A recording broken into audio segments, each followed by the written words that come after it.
O, asan si number 3, anak? Turo mo kay teacher. O, ikulong mo. Asan dito si 3? Dito, anak. Asan si number 3? O, ikulong mo. Bilugan mo para di siya lalabas. O, dali. Kulong mo.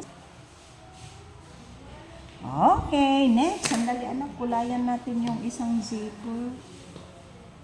O, tignan mo. May kulay ako. Dito, anak. Asan si 4? Yan. O, bilugan mo. Ikulong mo. Okay. Then last, yung bag ni 2. O, asan si number 2, anak? O, ikulong mo. Bilugan mo ulit. No. O, anong shape yan? O. Okay, next. Ito, anong color?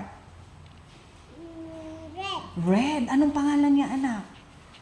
Heart. Next. Ito. Triangle. O, anong color ng triangle? O, Green. green. And then last, anak? Yellow. Yellow. Anong pangalan niya? Heart. O, eto. Tignan mo yung nilalagay niyan sa kamay. Star. Very good. Galing ah.